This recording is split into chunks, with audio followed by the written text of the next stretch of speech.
Donc, nous arrivons au grand 2, recherche de primitives. Là, nous allons chercher les primitives des fonctions usuelles. Et comme cette partie est un petit peu plus technique et nécessite à mon sens des explications orales, je vous ai préparé une vidéo pour vous aider à comprendre le fonctionnement. Donc, nous allons passer en revue les fonctions usuelles et chercher pour chacune une primitive. Nous commençons par la fonction la plus simple qu'on puisse imaginer. C'est une fonction constante. Elle est donc définie par f de x égale petit a, où a est un réel. Donc dans sa tête, on peut penser à f de x égale 2, ce qui revient à trouver une primitive de 2. Donc là, je vous laisse réfléchir un instant. Faites pause si vous avez besoin. Et bien sûr, comme primitive de 2, je pense que vous avez certainement pensé à 2x. Donc pour une primitive de petit a, où a est un réel, on aura comme fonction grand f de x égale ax. Voilà une primitive de petit a. On va se poser la question de l'intervalle de validité. Donc ce genre de fonction, ni les fonctions constantes et ces fonctions là, ici, linéaires, n'ont aucun problème d'ensemble de définition. Et donc la primitive est valable sur l'ensemble des réels R. Maintenant, nous allons passer à une autre fonction, la fonction définie par f de x égale x.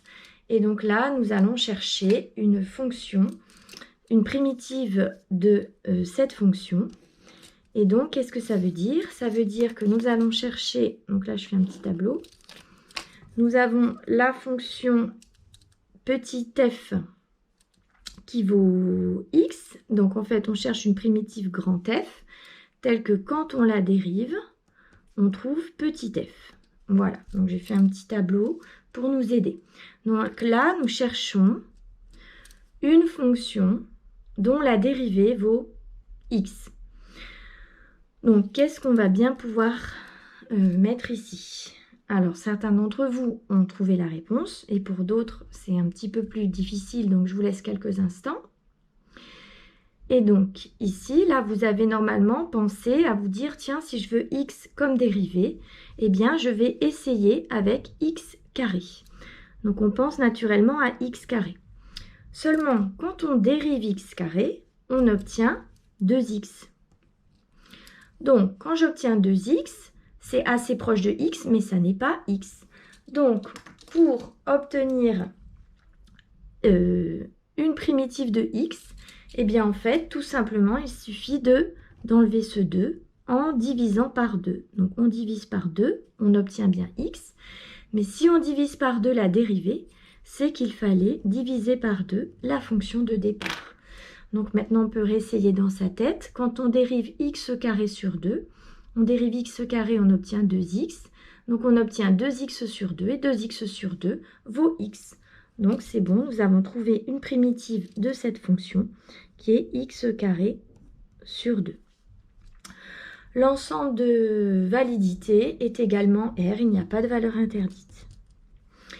Alors maintenant, on continue avec x puissance n. Donc là, je vais tirer un trait vertical, horizontal. Et donc, je cherche une primitive de x puissance n. Donc, comme on l'a vu sur le raisonnement précédent, quand on dérive, on diminue la puissance. Donc, pour prendre une primitive, on augmente la puissance de n. On va donc penser à x puissance n plus 1. Maintenant, si nous dérivons x puissance n plus 1, l'exposant ici arrive devant, donc on obtiendra n plus 1, facteur de x puissance, un exposant de moins, donc de puissance n. Donc nous obtenons comme dérivée n plus 1 fois x puissance n. Or, nous, ce que nous souhaitons, c'est trouver x puissance n. Donc, pour enlever ce n plus 1 qui nous embête, on va diviser par n plus 1. Donc, on divise par n plus 1. La dérivée, donc, on divise par n plus 1 la primitive. Et on obtient bien la dérivée de x puissance n plus 1 sur n plus 1 qui nous donne n plus 1 x puissance n sur n plus 1. Les n plus 1 se simplifient et donc, il nous reste x puissance n qui est ce qu'on voulait trouver. Donc, comme primitive, nous trouvons x puissance n plus 1 sur n plus 1. Alors, pour l'intervalle de validité, là, c'est un petit peu plus subtil. Si n est un entier positif, à ce moment-là, on a des valeurs comme des fonctions comme x carré, x cube, x puissance 4. Et là, toutes ces fonctions-là sont définies sur R. Donc R, si n est supérieur ou égal à 0. Et ce qui se passe, c'est que si x, alors je vais mettre en remarque ici, si n est négatif, eh bien en fait vous obtenez des fonctions du style x puissance moins 3. Et donc là on a un exposant négatif et x puissance moins 3 en fait c'est 1 sur x puissance 3. Et donc on voit que dans ce cas il y a une valeur interdite qui est 0. Donc la primitive ne sera pas valable en 0. Donc la recherche de primitive doit se faire obligatoirement sur un intervalle pour des raisons qui sont hors programme de terminale. Et donc nous devons donner des réponses sous la forme d'un intervalle. Donc ici, l'intervalle, il faut exclure 0. On aura donc moins l'infini 0 ouvert en 0 ou l'intervalle 0 plus l'infini si n est plus petit que moins 2. Un nombre négatif, mais un nombre négatif qui ne soit pas égal à moins 1, ça veut dire que n est plus petit que moins 2. Voilà. Ensuite, on continue avec la fonction suivante, 1 sur x carré. Donc, je cherche toujours une fonction telle que quand je la dérive, je tombe sur 1 sur x carré. Donc, nous réfléchissons. Je vous laisse réfléchir un instant. Vous faites pause s'il le faut. Et donc, une dérivée qui ressemble à 1 sur x carré, on pense à 1 sur x. Donc, on va vérifier en dérivant 1 sur x. Si on dérive 1 sur x, on obtient moins 1 sur x carré. Donc, moins 1 sur x carré, c'est presque ce qu'on veut, sauf qu'il y a ce moins qui nous embête. Donc, pour enlever le moins, on va multiplier par moins 1. Et donc, ici, on va remultiplier aussi par moins 1. Donc, moins 1 sur x carré, donc moins fois moins, ça fait plus, et donc on obtient bien 1 sur x carré. Donc comme primitive, nous avons trouvé moins 1 sur x. Et l'ensemble de validité sera un intervalle qui ne contient pas 0, puisque 0 est valeur interdite. Donc ce sera soit l'intervalle moins l'infini 0, soit l'intervalle 0 plus l'infini. Alors, continuons avec la fonction suivante. Alors là, nous cherchons une primitive de 1 sur racine de x. Donc, on cherche une fonction telle que quand on la dérive, on obtient 1 sur racine de x. Donc, je vous laisse réfléchir et trouver une idée. Et quand on réfléchit, on pense à racine de x. Racine de x. Seulement, quand on dérive racine de x, on obtient 1 sur 2 racines de x. Donc, c'est presque ce qu'on veut, sauf qu'il y a le 2 qui nous dérange ici. Donc, pour enlever ce 2 qui est au dénominateur, ce 2 signifie qu'on divise par 2. Donc, pour enlever la division par 2, bien cette fois-ci, on multiplie par 2. Donc, on va multiplier par 2 ici pour pouvoir simplifier les deux. Et du coup, on multiplie par 2 également de l'autre côté. Et donc, nous obtenons comme primitive 2 racine de x. Nous cherchons l'ensemble de validité. L'ensemble de validité sera constitué des nombres positifs puisqu'il faut pouvoir les mettre dans la racine carrée.